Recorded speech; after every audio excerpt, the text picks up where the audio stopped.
All success begins with self-discipline. One of the most important and valuable qualities everybody can learn is self-discipline. Without self-discipline, a person may lead to danger if he/she doesn't master himself.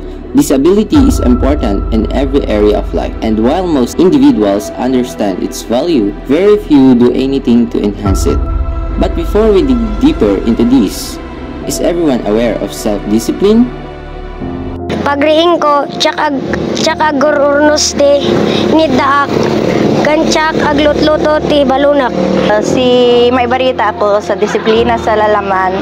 Dapat mainodas mo sa pamilya mo, mainodas mo sa trabaho mo. Nanto yung palimata na ating tayo, yung anong pisaad pamilya, kaya libi-libi tayo diskwilaan, komunidad, tananggan inerman ni laan tayo, ang gano, nula tayo aromya nasyo. Palagay ko ang self-discipline ay sumasalamin sa sarili natin. Ang sariling pag-iisip na ginagawa kung ano yung mabuti. Hindi pwedeng nagpo-procrastinate ka palagi. Time management and set your goals. Self-discipline refers to the mind's ability to govern the body. Self-discipline is concerned with conscious judgments about conduct. Some fact about self-discipline is that it's allowing you to stay focused on your goals. It enables you to stay in control of yourself and your reaction to any situation. According to an article in Psychological Science, self-discipline predicts an academic success better than IQ. A study found that highly self-disciplined adolescents outperformed their more impulsive peers on every academic performance variable, including report cards grades, standardized achievement test scores, admission to a competitive high school, and attendance. Self-discipline is about making wise choices. From the food you eat to the amount of exercise you do is dependent on how disciplined you are. Mayroon ka talagang target sa buhay mo na dapat mong ipalo yon, hindi pwedeng pabara-bara lang na kung minsan gagawin mo, kung minsan hindi. Sinasabi mong self-discipline, talagang dapat talaga nanggaling mismo sa iyo yung disiplina sa sarili mo.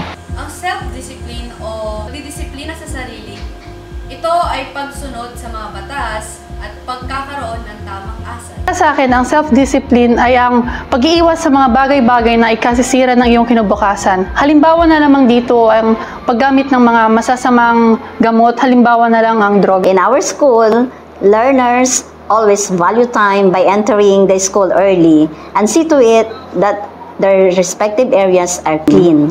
Damagalang baw, stay in line, proper way segregation, also keep the learners self-discipline.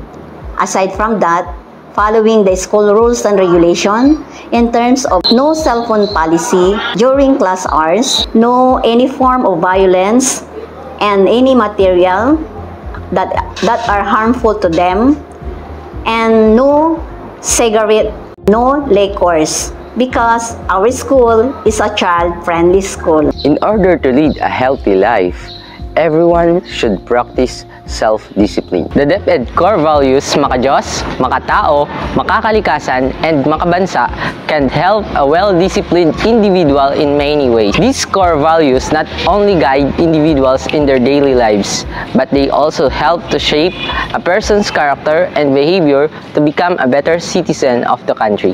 Disiplina sa sarili ay isa sa puso, isa sa buhay. Ikaw at ako tayo'y magkagabay, kinabukas ay may magandang buhay.